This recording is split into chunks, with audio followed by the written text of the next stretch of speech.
اعوذ باللہ من الشیطان الرجیم۔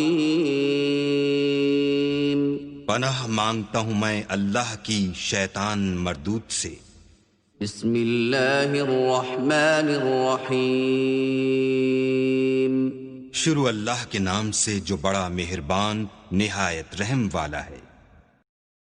بسم اللہ الرحمن الرحیم۔ حامیم تنزیل الكتاب من اللہ العزیز العلیم غافر الذنب وقابل التوب شدید العقاب ذی الطول لا الہ الا هو الیہ المصیر ما يجادل في آيات الله إلا الذين كفروا فلا يغررك تقلبهم في البلاد كذبت قبلهم قوم نوح والأحزاب من بعدهم وهمت كل أمة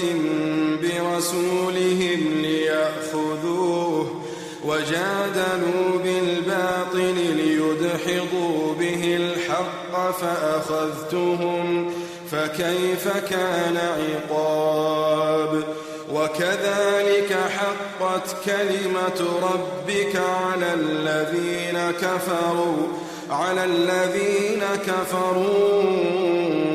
أنهم أصحاب النار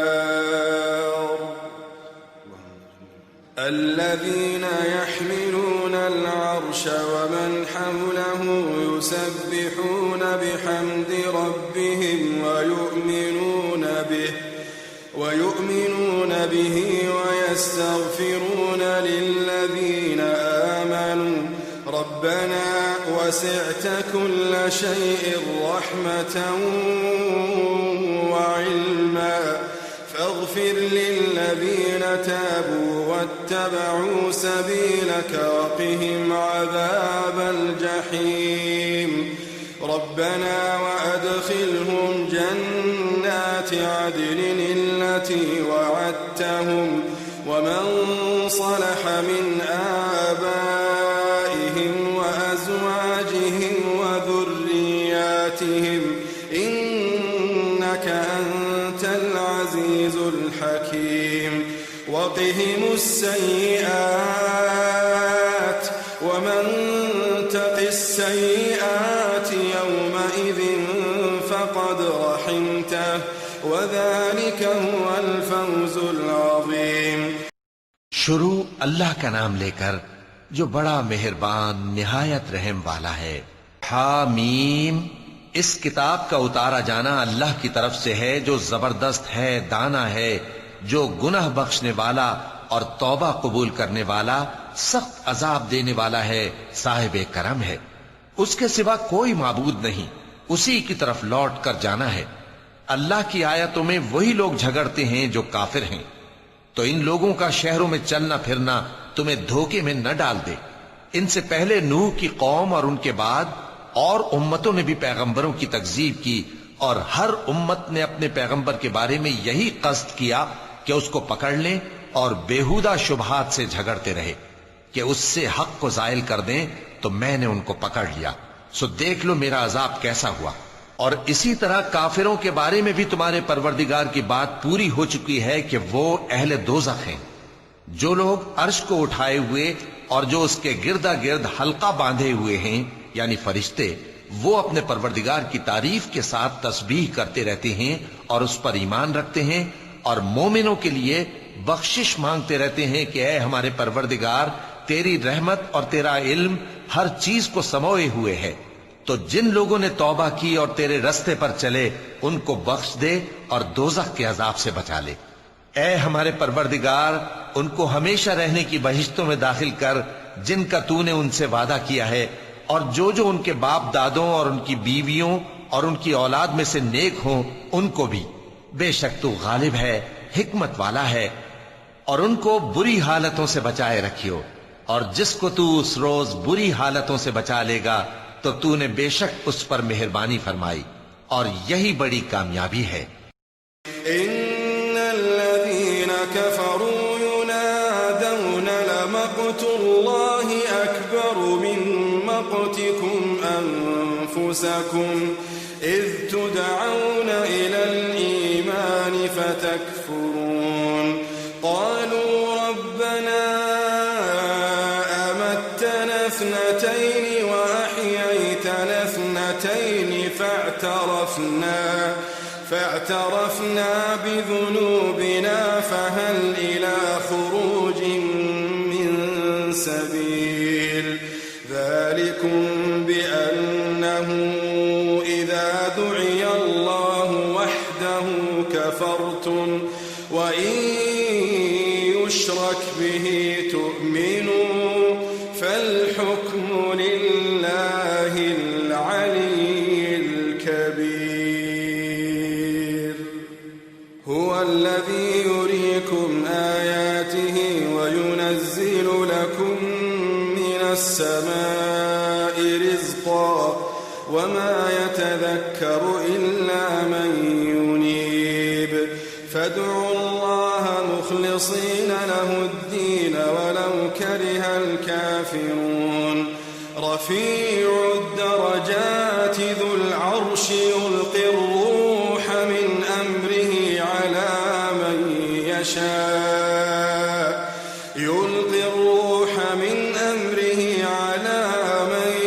يشاء من عباده لينذر يوم التلاق يوم هم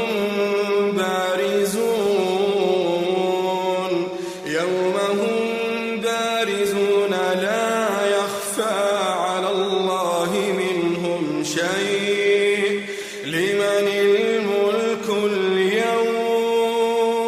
لله الواحد القهار اليوم تجزى كل نفس بما كسبت لا ظلم اليوم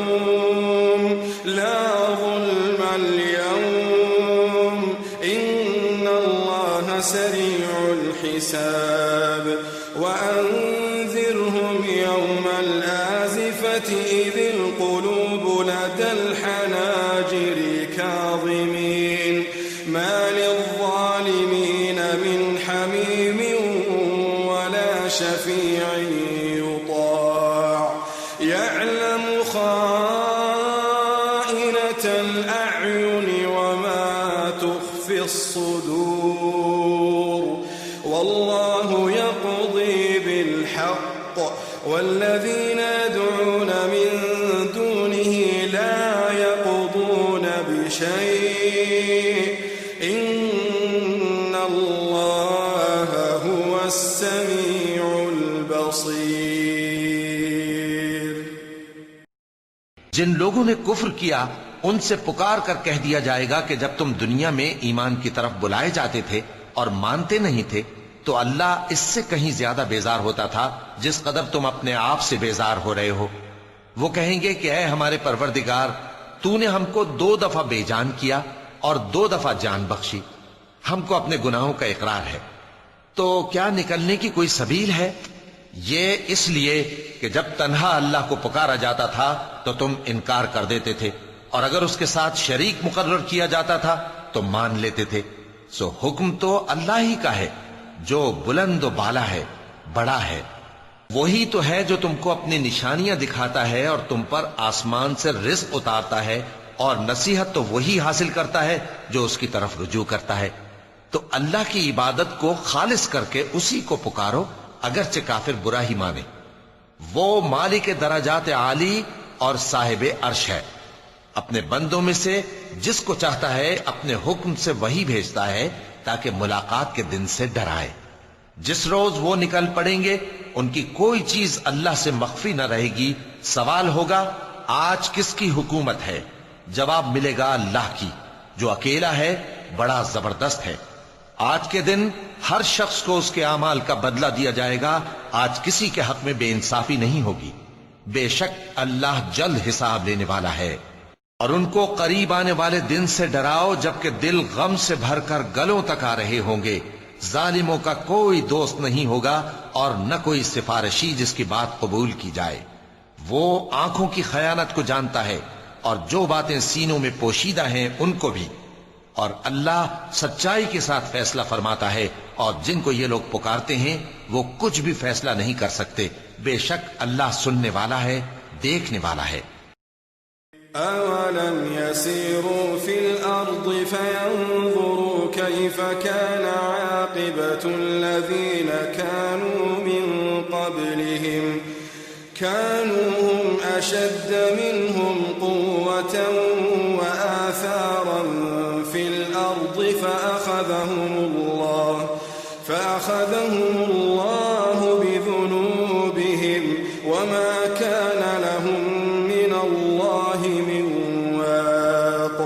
ذَلِكَ بِأَنَّهُمْ كَانَتْ تَأْتِيهِمْ رُسُلُهُم بِالْبَيِّنَاتِ فَكَفَرُوا فَأَخَذَهُمُ اللَّهُ إِنَّهُ قَوِيٌّ شَدِيدُ الْعِقَابِ وَلَقَدْ أَرْسَلْنَا مُوسَى بِآيَاتِنَا وَسُلْطَانٍ مُبِينٍ إِلَى فِرْعَوْنَ وَهَامَانَ وَقَارُونَ فَقَالُوا سَاحِرٌ كَذَّابٌ فَلَمَّا جَاءَهُم بِالْحَقِّ مِنْ عِندِنَا قَالُوا اقْتُلُوا أَبْنَاءَ الَّذِينَ آمَنُوا مَعَهُ وَاسْتَحْيُوا نِسَاءَهُمْ وَمَا كَيْدُ الْكَافِرِينَ إِلَّا فِي ضَلَالٍ وَقَالَ فِرْعَوْنُ ذَرُونِي أَقْتُلْ مُوسَى وَلْيَدْعُ رَبَّهُ إِنِّي أَخَافُ أَن يُبَدِّلَ دِينَكُمْ أَوْ أَن يُظْهِرَ فِي الْأَرْضِ الْفَسَادَ وَقَالَ مُوسَى إِنِّي عُذْتُ بِرَبِّي وَرَبِّكُمْ مِنْ كُلِّ مُتَكَبِّرٍ لَا يُؤْمِنُ بِيَوْمِ الْحِسَابِ क्या इन्होंने जमीन में सैर नहीं की ताकि देख लेते कि जो लोग इनसे पहले थे उनका अंजाम कैसा हुआ। वो इनसे जोर और जमीन में निशानात बनाने के लिहाज से कहीं बढ़कर थे, तो अल्लाह ने उनको उनके गुनाहों के सबब पकड़ लिया और उनको अल्लाह के अजाब से कोई भी बचाने वाला न था। यह इसलिए कि उनके पास पैगंबर खुली दलीलें लाते थे तो वो कुफ्र करते थे, सो अल्लाह ने उनको पकड़ लिया। बेशक वो साहिब कुव्वत है, सख्त अजाब देने वाला है। और हमने मूसा को अपनी निशानियां और दलीलें रोशन देकर भेजा, यानी फिरौन और हामान और कारून की तरफ, तो उन लोगों ने कहा कि यह तो जादूगर है, झूठा। गरज जब वो उनके पास हमारी तरफ से हक लेकर पहुंचे तो वो कहने लगे कि जो लोग इसके साथ अल्लाह पर ईमान लाए हैं उनके बेटों को कत्ल कर दो और बेटियों को जिंदा रहने दो। और काफिरों की तदबीरें बेठिकाने होती हैं। और फिरौन बोला कि मुझे छोड़ो कि मूसा को कत्ल कर दूं और वो अपने परवरदिगार को बुला ले। मुझे डर है कि वो कहीं तुम्हारे दीन को न बदल दे या मुल्क में फसाद न पैदा कर दे। और मूसा ने कहा कि मैं हर मुतकब्बिर से जो हिसाब के दिन यानी क़यामत पर ईमान नहीं लाता अपने और तुम्हारे परवरदिगार की पनाह ले चुका हूं। وقال رجل مؤمن من آل فرعون يكتم إيمانه أتقتلون رجلا أن يقول ربي الله وقد جاءكم بالبينات من ربكم وإن يك كاذبا فعليه كذبه وإن يك صادقا يصبكم بعض الذي يعدكم إن الله لا يهدي من هو مسرف كذاب يا قوم لكم الملك اليوم ظاهرين الأرض فمن ينصرنا من بأس الله إن جاءنا قال فرعون ما أريكم إلا ما أرى وما أهديكم إلا سبيل الرشاد وقال الذي آمن يا قوم إني أخاف عليكم مثل يوم الأحزاب وقال الذي آمن يا قوم إني أخاف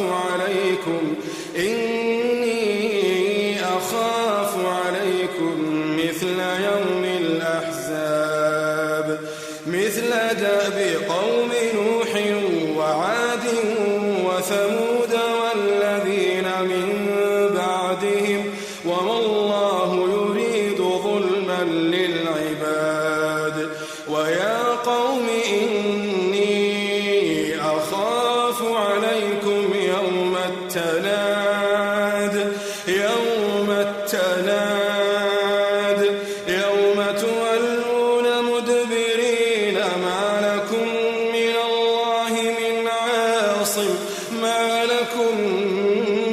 الله من عاصم ومن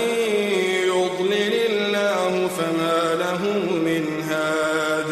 ولقد جاءكم يوسف من قبل بالبينات فما زلتم في شك مما جاءكم به حتى إذا هلك قلتم لن يبعث الله من بعده رسولا كذلك يضل الله من هو مسرف مرتاب الذين يجادلون في آيات الله بغير سلطان أتاهم كبر مقتا عند الله وعند الذين آمنوا كذلك يطبع الله على كل قلب متكبر جبار وقال فرعون يا هامان ابن لي صرحا لعلي أبلغ أسباب السماوات فأطلع إلى إله موسى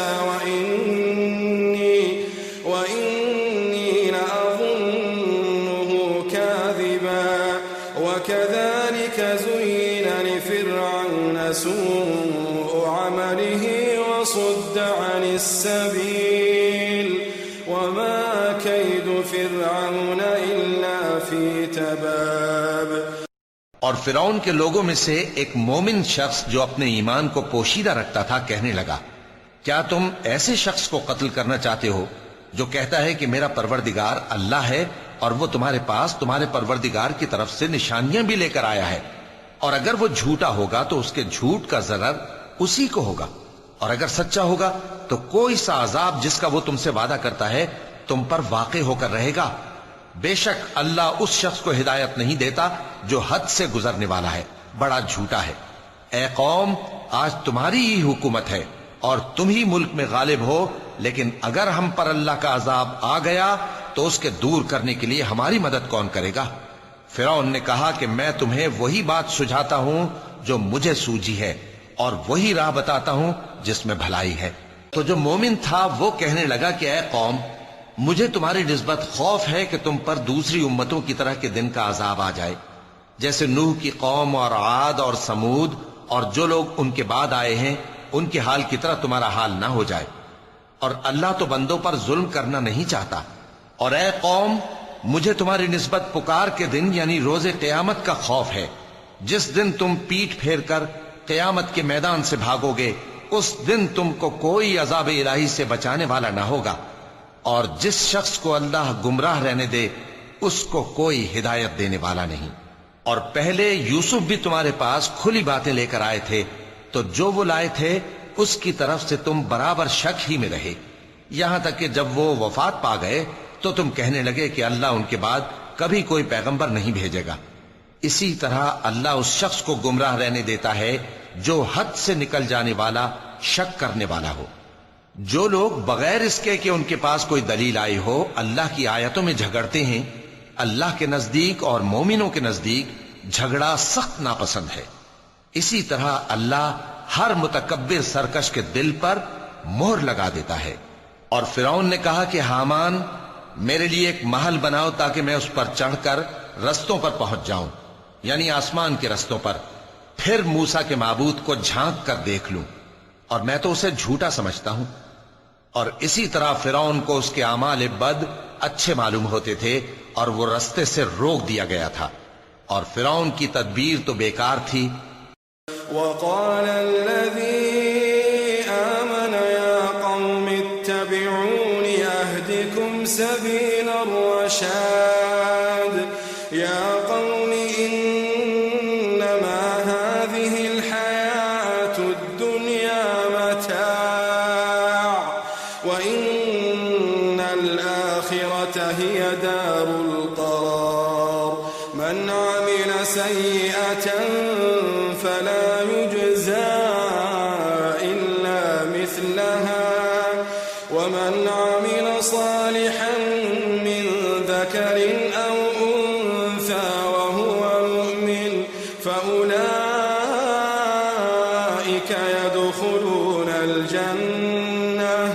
युरज़क़ून फ़ीहा बिग़ैरि हिसाब वया क़ौमि मा ली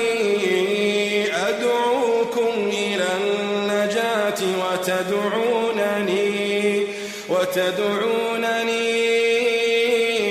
إلى النار تدعونني لأكفر بالله وأشرك به ما ليس لي به علم وأنا أدعوكم إلى العزيز الغفار لا جرم أن ما تدعونني إليه ليس له دعوة في الدنيا ولا في الآخرة وأن مردنا إلى الله وأن المسرفين هم أصحاب النار فستذكرون ما أقول لكم وأفوض أمري إلى الله إن الله بصير بالعباد فوقاه الله سيئات ما مكروا وحاق بآل فرعون سوء العذاب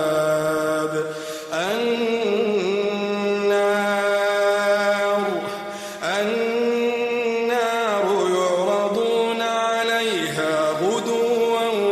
وعشيا ويوم تقوم الساعة أدخلوا آل فرعون أشد العذاب وإذ يتحاجون في النار فيقول الضعفاء للذين استكبروا إنا كنا لكم تبعا فهل أنتم مغنون عنا نصيبا من النار قال الذين استكبروا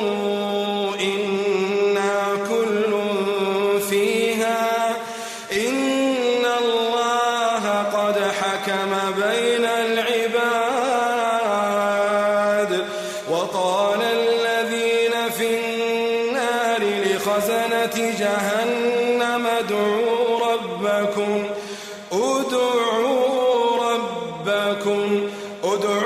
ربكم يخفف عنا يوما من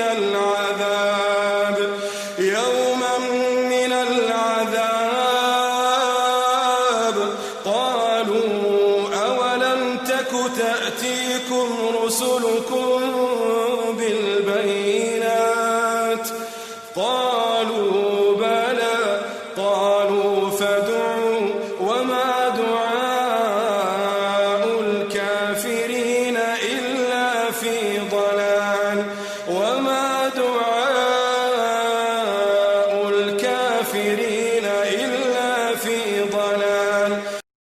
اور وہ شخص جو مومن تھا اس نے کہا کہ بھائیو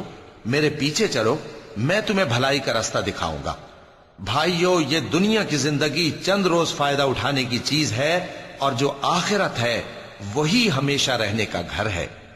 جو برے کام کرے گا اس کو بدلہ بھی ویسا ہی ملے گا، اور جو نیک کام کرے گا مرد ہو یا عورت جبکہ وہ صاحب ایمان بھی ہو تو ایسے لوگ بہشت میں داخل ہوں گے، وہاں ان کو بے حساب رزق ملے گا۔ اور اے قوم میرا کیا حال ہے کہ میں تو تم کو نجات کی طرف بلاتا ہوں اور تم مجھے دوزخ کی آگ کی طرف بلاتے ہو۔ تم مجھے اس لیے بلاتے ہو کہ اللہ کے ساتھ کفر کروں اور اس چیز کو اس کا شریک مقرر کروں جس کا مجھے کچھ بھی علم نہیں، اور میں تم کو عزت و اقتدار والے بخشنے والے معبود کی طرف بلاتا ہوں۔ سچ تو یہ ہے کہ جس چیز کی طرف تم مجھے بلاتے ہو اس کو دنیا اور آخرت میں بلانے کا کوئی فائدہ نہیں، اور ہم کو اللہ کی طرف لوٹنا ہے، اور حد سے نکل جانے والے ہی دوزخی ہیں۔ جو بات میں تم سے کہتا ہوں تم اسے آگے چل کر یاد کرو گے،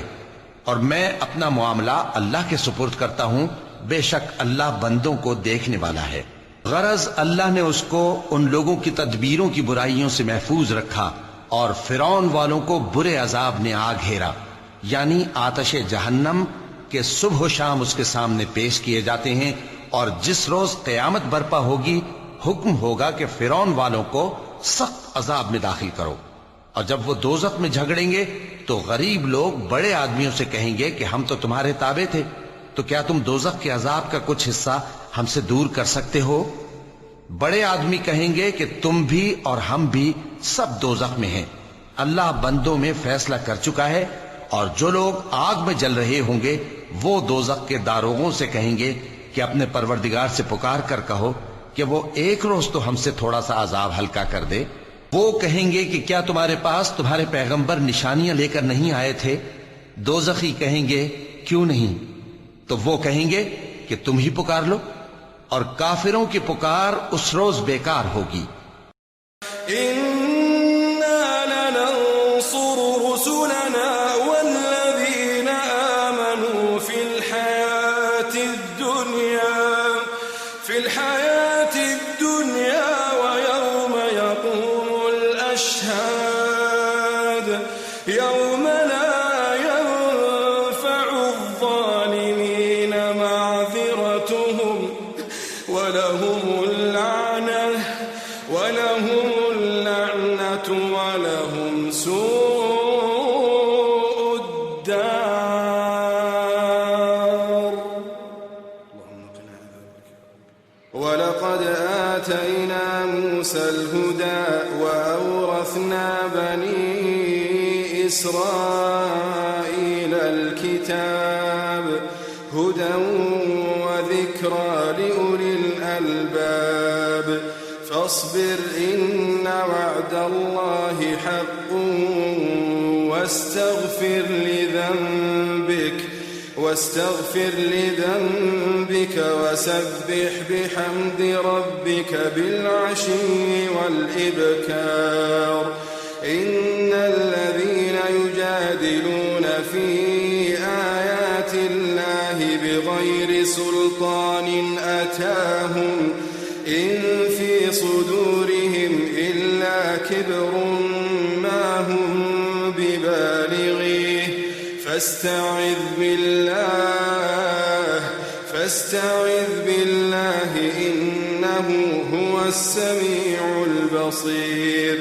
لخلق السماوات والأرض أكبر من خلق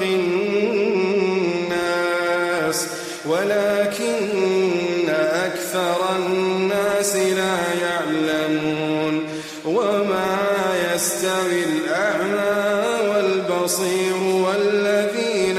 آمنوا وعملوا الصالحات ولا المسيء قليلا ما تتذكرون إن الساعة لآتية لا ريب فيها ولكن أكثر الناس لا يؤمنون وقال ربكم ادعوني أستجب لكم إن الذين يستكبرون عن عبادتي سيدخلون جهنم داخرين हम अपने पैगंबरों की और जो लोग ईमान लाए हैं उनकी दुनिया की जिंदगी में भी मदद करते हैं और जिस दिन गवाह खड़े होंगे यानी क़यामत को भी, जिस दिन जालिमों को उनकी माजिरत कुछ फायदा न देगी और उनके लिए लानत और उनके लिए बुरा घर है। और हमने मूसा को हिदायत की किताब दी और बनी इसराइल को इस किताब का वारिस बनाया जो अक्ल वालों के लिए हिदायत और नसीहत थी। लिहाजा सब्र करो, बेशक अल्लाह का वादा सच्चा है और अपनी कोताही के लिए मुआफी मांगो और सुबह शाम अपने परवरदिगार की तारीफ के साथ तस्बीह करते रहो। जो लोग बगैर किसी दलील के जो उनके पास आई हो अल्लाह की आयतों में झगड़ते हैं, उनके दिलों में और कुछ नहीं, ऐसी बड़ाई है जिसको वो पहुंचने वाले नहीं। तो अल्लाह की पनाह मांगो, बेशक वो सुनने वाला है, देखने वाला है। आसमानों और जमीन का पैदा करना लोगों के पैदा करने की निस्बत बड़ा काम है, लेकिन अक्सर लोग नहीं जानते। और अंधा और आंख वाला बराबर नहीं और न ईमान लाने वाले नेकूकार और न बदकार बराबर हैं। हकीकत यह है कि तुम बहुत कम गौर करते हो। क़यामत तो आने वाली है, उसके आने में कुछ शक नहीं, लेकिन अक्सर लोग ईमान नहीं रखते। और तुम्हारे परवरदिगार ने फरमाया है कि तुम मुझसे दुआ करो, मैं तुम्हारी दुआ कबूल करूंगा। जो लोग मेरी इबादत से अज़राहे तकब्बुर कतराते हैं अनकरीब जहन्नम में जलील होकर दाखिल होंगे। अल्लाहुल्लज़ी जअल लकुमुल-लैल लितस्कुनू फीही वन-नहार मुबसिरा इन्नल्लाहा लज़ू फ़ज़लिन अलन-नास वलाकिन्न अक्सरन-नास ला यशकुरून ज़ालिकुमुल्लाहु रब्बुकुम ख़ालिक़ु कुल्लि शैइन ला इलाहा इल्ला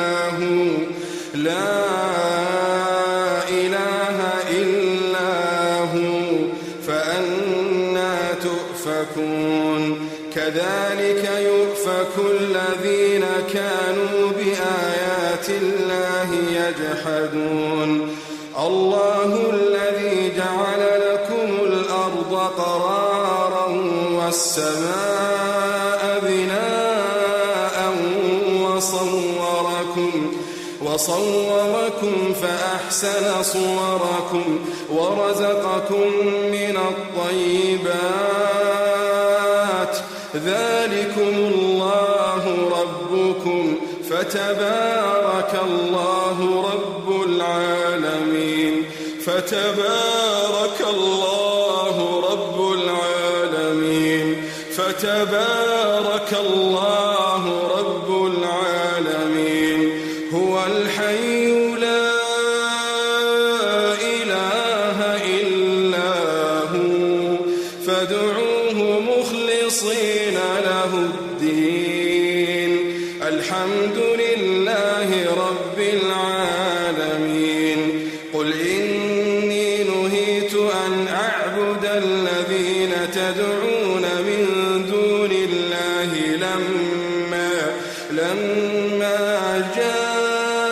جاءني البينات من ربي وأمرت أن أسلم لرب العالمين هو الذي تراب ثم من نطفة ثم من علقة ثم يخرجكم طفلا ثم لتبلغوا أشدكم ثم لتكونوا شيوخا ومنكم من يتوفى من قبل ولتبلغوا أجلا مسمى ولعلكم تعقلون هو الذي يحيي ويميت فإذا قضى أمرا فإنما يقول له كن فيكون।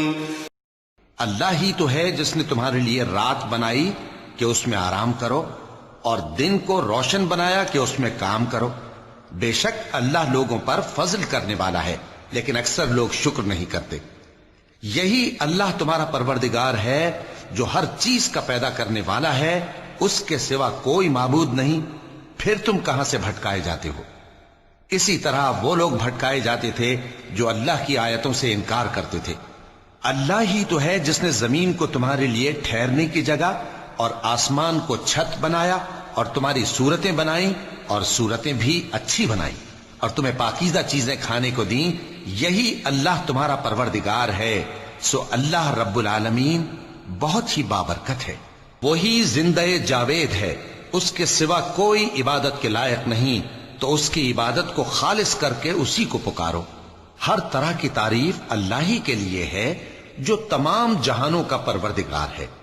ए नबी, कह दो कि मुझे इस बात की मुमानियत की गई है कि जिनको तुम अल्लाह के सिवा पुकारते हो उनकी परस्तिश करो, और मैं उनकी परस्तिश कैसे करूं जबकि मेरे पास मेरे परवरदिगार की तरफ से खुली दलीलें आ चुकी हैं और मुझको हुक्म यह हुआ है कि परवरदिगार आलम ही का फर्मा बरदार रहूं। वही तो है जिसने तुमको पहले मिट्टी से पैदा किया, फिर नुत्फा बनाकर, फिर लोथड़ा बनाकर, फिर तुमको बच्चा बनाकर निकालता है, फिर तुम अपनी जवानी को पहुंचते हो, फिर बूढ़े हो जाते हो, और कोई तुम में से पहले ही मर जाता है और आखिर तुम मौत के वक्त मुकर्रर तक पहुंच जाते हो। और ताकि तुम समझो, वही तो है जो जिंदगी और मौत देता है, फिर जब वो कोई काम करना यानी किसी को पैदा करना चाहता है तो उससे कह देता है कि हो जा, तो वो हो जाता है। अलम तरा इलल्लज़ीन युजादिलून फी आयातिल्लाहि अन्ना युस्रफून अल्लज़ीन कज़्ज़बू बिलकिताबि वबिमा अरसलना बिही रुसुलना फसौफ यअलमून इज़िल अग़लालु फी अअनाक़िहिम वस्सलासिलु युस्हबून फिल हमीम थुम्मा फिन्नारि युस्जरून थुम्मा क़ील लहुम ऐन मा कुन्तुम तुश्रिकून मिन दूनिल्लाह क़ालू ضلوا عنا बल लम नकुन नद'ू मिन क़ब्ल शै'आ कज़ालिक युज़िल्लु अल्लाहुल काफ़िरीन ذلكم بما كنتم تفرحون في الأرض بغير الحق وبما كنتم تمرحون ادخلوا أبواب جهنم خالدين فيها فبئس مثوى المتكبرين فاصبر إن وعد الله حق فإما نرينك بعض الذي نعدهم أو نتوفينك فإلينا يرجعون ولقد أرسلنا رسلا قبلك منهم من قصصنا عليك ومنهم من لم نقصص عليك وما كان لرسول أن يأتي بآية إلا بإذن الله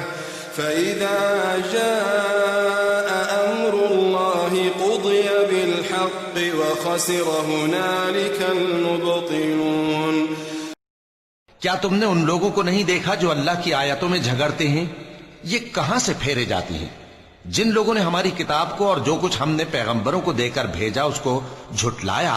وہ عنقریب معلوم کر لیں گے جبکہ ان کی گردنوں میں طوق اور زنجیریں ہوں گی، وہ گھسیٹے جائیں گے یعنی کھولتے ہوئے پانی میں، پھر آگ میں جھونک دیے جائیں گے. پھر ان سے کہا جائے گا کہ وہ کہاں ہیں جن کو تم اللہ کے شریک بناتے تھے یعنی غیر اللہ؟ کہیں گے وہ تو ہم سے جاتے رہے،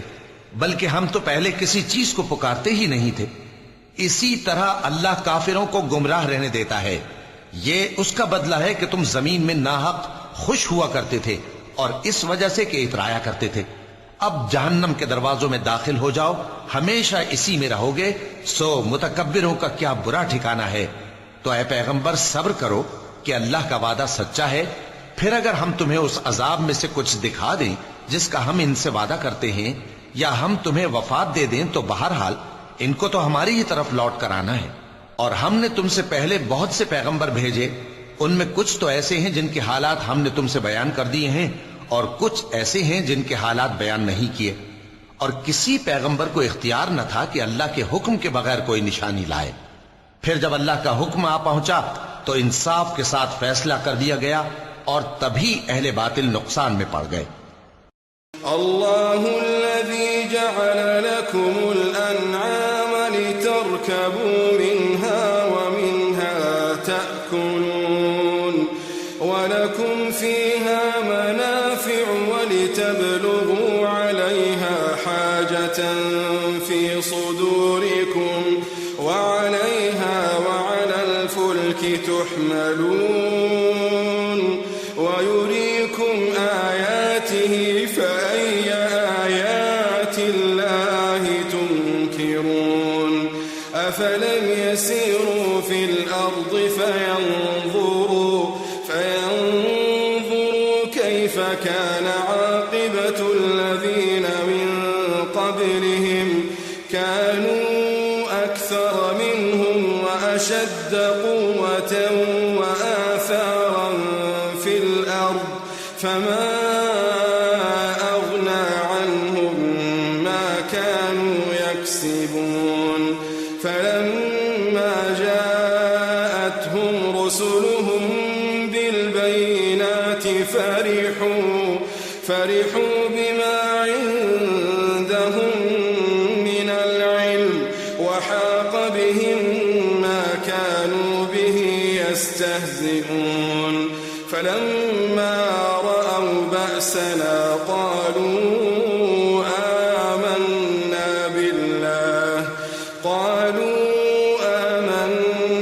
بالله وحده وكفرنا بما كنا به مشركين فلم يك ينفعهم إيمانهم لما رأوا بأسنا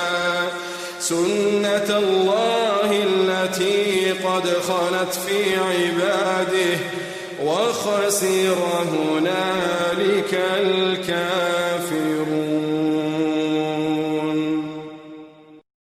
اللہ ہی تو ہے جس نے تمہارے لیے چوپائے بنائے تاکہ ان میں سے بعض پر تم سوار ہو اور بعض کو تم کھاتے ہو، اور تمہارے لیے ان میں اور بھی فائدے ہیں.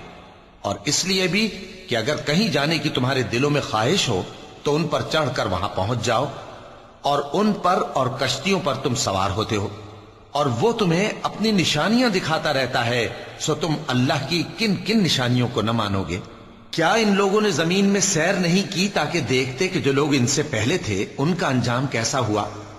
حالانکہ وہ ان سے کہیں زیادہ اور طاقتور اور زمین میں نشانات بنانے کے اعتبار سے بہت بڑھ کر تھے. تو جو کچھ وہ کرتے تھے وہ ان کے کچھ کام نہ آیا، اور جب ان کے پیغمبر ان کے پاس کھلی نشانیاں لے کر آئے تو جو علم اپنے خیال میں ان کے پاس تھا اس پر اترانے لگے، اور جس چیز سے تمسخر کیا کرتے تھے اس نے ان کو آ گھیرا۔ پھر جب انہوں نے ہمارا عذاب دیکھ لیا تو کہنے لگے کہ ہم ایک اللہ پر ایمان لائے، اور جس چیز کو ہم اس کا شریک بناتے تھے اس سے منکر ہو گئے۔ پھر جب وہ ہمارا عذاب دیکھ چکے اس وقت ان کے ایمان نے ان کو کچھ بھی فائدہ نہ دیا۔ یہ اللہ کی عادت ہے جو اس کے بندوں کے بارے میں چلی آتی ہے، اور وہاں کافر گھاٹے میں رہ گئے۔ صدق اللہ العظیم۔